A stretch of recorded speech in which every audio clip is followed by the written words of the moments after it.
Hello everyone, welcome to Dynamic Study. I am Jyoti Budhwar. Today we are discuss previous year question series on the topic of finite automata. इस topic से हम UGC NET exam में 2 to 3 questions की weightage है. First question क्या है? Given the following statements. First statement, power of deterministic finite state machine and non deterministic finite state machine are same. Second statement, power of deterministic push down automata and non-deterministic push down automata are same. Which of the above is correct statement? हम कई बार ये line read करने में mistake कर जाते हैं. यहाँ पे कई बार नॉट करेक्ट पूछा होता है, कई बार करेक्ट पूछा होता है, तो इसको हमेशा ध्यान से रीड करना है. इसमें पूछा है करेक्ट स्टेटमेंट. तो फर्स्ट स्टेटमेंट क्या है हमारी?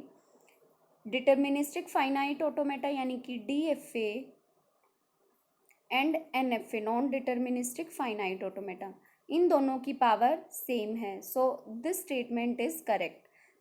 All finite automata having same power.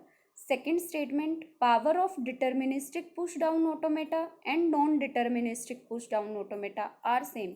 जो हमारा DPDA है और NPDA है उनकी पावर सेम है या नहीं. तो जो हमारा DCFL होता है, DCFL is a proper subset of CFL. So here DPDA having less power than NPDA. NPDA के पास कुछ एक्स्ट्रा पावर होती है लाइक गेसिंग पावर, जो कि DPDA के पास नहीं होती. तो इन दोनों की पावर सेम नहीं है. सो हमारा ऑप्शन कौन सा करेक्ट होगा? इन्होंने करेक्ट स्टेटमेंट पूछी है तो only one, option B will be the correct answer. Move करते हैं नेक्स्ट क्वेश्चन पे. Consider the regular expression A और B up to n times minimum number of state in finite automata. हमें finite automata के अंदर minimum number of states find करनी है इस रेगुलर एक्सप्रेशन के लिए. That recognize the language represent by this regular expression contains. कितनी states लगेंगी? अगर हम एक सिंबल के लिए फाइनाइट ऑटोमेटा जनरेट करते हैं, फॉर वन सिंबल, अगर हम एक सिंबल के लिए फाइनाइट ऑटोमेटा जनरेट करेंगे लाइक ए और बी,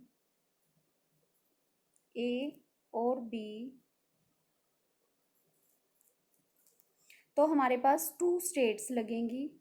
स्टेट्स और इधर है symbol without taking trap state, यानी कि हमारा जो ऑटोमेटा होगा वो हमारा NFA होगा, DFA नहीं होगा. DFA में हम ट्रैप स्टेट को भी कंसिडर करते हैं. तो वो दो स्टेट कैसे लगेंगी एक सिंबल के लिए? Q0 A और B Q1. तो एक सिंबल के लिए कितनी स्टेट लगी? 2 स्टेट. अगर हम 2 सिंबल के लिए फाइनाइट ऑटोमेटा बनाएं तो कितनी स्टेट लगेंगी? 3 स्टेट. अप टू अगर हम n सिंबल्स के लिए फाइनाइट ऑटोमेटा बनाते हैं तो कितनी स्टेट लगेंगी? n+1. ये n+1 स्टेट्स हमारी होंगी NFA के अंदर. अगर हम DFA कंस्ट्रक्ट करते हैं तो वहाँ पे हमारी एक एक्स्ट्रा स्टेट होगी जो कि ट्रैप स्टेट होगी. यानी कि NFA में अगर हम n सिंबल्स के लिए ऑटोमेटा जनरेट करते हैं तो वहाँ पे हमारी लगेंगी टोटल n+2 स्टेट. लेकिन यहाँ पे पूछा है सिर्फ minimum number of state in finite automata. वो हमारा NFA भी हो सकता है, DFA भी हो सकता है. तो हमारा ऑप्शन क्या होगा? Option B, n+1 state. अगर यहाँ पे प्रॉपर DFA पूछा होता कि DFA में कितनी स्टेट लगेंगी तो हमारा आंसर होता n+2 स्टेट. मूव करते हैं नेक्स्ट क्वेश्चन पे. The regular expression for following DFA, ये DFA दिया हुआ है, इससे हमें रेगुलर एक्सप्रेशन फाइंड करना है. तो रेगुलर एक्सप्रेशन हम फाइंड करेंगे हिट एंड ट्रायल मेथड से लाइक दिस. इसको रीड करना शुरू करते हैं. A*, अब जो ऑप्शन A है इसमें सबसे पहले A* गिवन ही नहीं है, जबकि A*, B*, A*, B. ठीक है, तो A* नहीं है, यानी कि हम ये ऑप्शन हमारा करेक्ट नहीं होगा. उसके बाद A*B, अगर हम रेगुलर एक्सप्रेशन राइट डाउन करें इसके लिए, A*B, अब हम फाइनल स्टेट पे पहुंच गए हैं. तो उसके फाइनल स्टेट के बाद हमारे पास क्या लूप है? B*, ए स्टार, अगेन बी। अब ये जो कॉम्बिनेशन है बी स्टार और ए स्टार बी, ये हम कितनी टाइम्स रिपीट कर सकते हैं फाइनल स्टेट पे जाने के बाद? तो यहाँ पे हम स्टार लगा देंगे। तो जो ऑप्शन बी है A star B, B plus A star. अब यहाँ बाहर स्टार है तो अगर अंदर बी के ऊपर स्टार ना भी हो तो भी हमारा ऑप्शन करेक्ट होगा। तो option B correct. Option C में क्या है? A star B, B star plus A star B. यहाँ पे बाहर स्टार नहीं है, यानी कि हम एक्स्ट्रा कॉम्बिनेशंस बनाना चाहें ए और बी के तो वो हमारे जनरेट नहीं हो पाएंगे। तो ऑप्शन सी भी रॉन्ग होगा। ऑप्शन डी भी करेक्ट है। A star B, B plus A star B whole star. Option B और डी दोनों हमारे सेम हैं, तो यहाँ पे दो ऑप्शंस करेक्ट गिवन थे, तो इसलिए दोनों आंसर होंगे। नेक्स्ट क्वेश्चन क्या है? Let L be set accepted by non-deterministic finite automata. The number of states in NDFA non-deterministic finite automata is Q. Maximum number of state in equivalent finite automata. हमें NFA के लिए states given है। कितनी states हैं? Q state. तो हमें बताना है कि DFA के लिए हमारी कितनी स्टेट्स होंगी किसी पर्टिकुलर लैंग्वेज के लिए।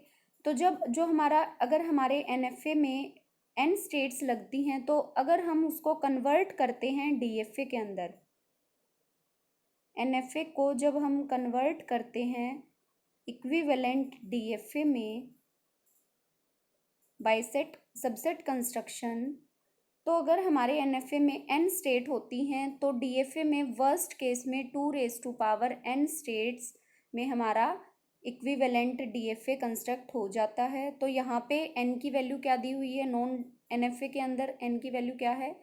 Q। तो हमारी DFA में कितनी स्टेट्स होंगी? 2Q। Option D will be the correct.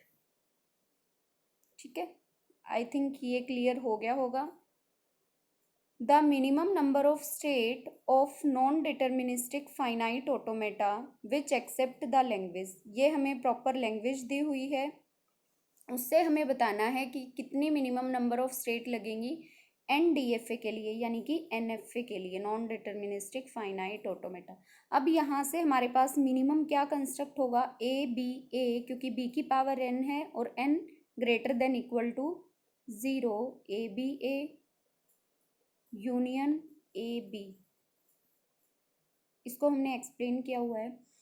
तो सबसे पहले हम अपने DFA के लिए पहले स्ट्रिंग्स जनरेट करते हैं जो भी उस पर्टिकुलर लैंग्वेज से जनरेट होती हैं। तो यहाँ पे मिनिमम AB जनरेट हुआ, उसके बाद ABA हुआ, उसके बाद हम AB और कितने ही नंबर ऑफ A's कर सकते हैं, या फिर ABA उसके बाद कितने ही नंबर ऑफ B's। तो जब हम अपना DFA या NFA कंस्ट्रक्ट करना शुरू करते हैं तो वो हम जो हमारी मिनिमम स्ट्रिंग होती है सबसे पहले उसके लिए कंस्ट्रक्ट करते हैं। तो यहाँ पे मिनिमम क्या है? AB के लिए जब हमने कंस्ट्रक्ट किया Q1 से Q2 A, Q2 से Q3 B, तो AB को एक्सेप्ट कराना है तो हमने Q3 को फाइनल स्टेट बना दिया। देन अगर हमें ऑटोमेटा बनाना है ABA के लिए, ABA, तो एक और स्टेट आगे मूव किया Q4 पे और उसको भी हमने फाइनल स्टेट बना दिया। अब इसके बाद AB के बाद हमारे कितने ही नंबर ऑफ A's हो सकते हैं, तो उसके लिए हम किसी अनदर स्टेट पे गए और उस पर हमने A के लिए सेल्फ लूप लगा दिया कि कितने ही नंबर ऑफ A's हों। और अगर हमारी स्ट्रिंग है A से स्टार्ट हो रही है और उसके बाद कितने ही नंबर ऑफ B's हैं, तो हमने Q4 पे सेल्फ लूप लगा दिया B के लिए। तो यहाँ पे हमारी कितनी नंबर ऑफ स्टेट्स काउंट हुई? 1, 2, 3, 4 एंड 5। तो जो ऑप्शन सी है वो हमारा करेक्ट आंसर होगा। Next question, minimal deterministic finite automata for the language, ये हमें लैंग्वेज गिवन है 0n such that n greater than equal to 0, n not equal to 4। जो n की वैल्यू है वो हमारी 4 नहीं होनी चाहिए। तो हमें मिनिमल DFA कंस्ट्रक्ट करना है, उसके अंदर हमारी कितनी स्टेट्स होंगी, कितनी फाइनल स्टेट होंगी। तो यहाँ पे पहले हम स्ट्रिंग्स जनरेट करेंगे। 0 रेज टू पावर 0 जनरेट हो सकता है, यानी कि नल स्ट्रिंग होगी।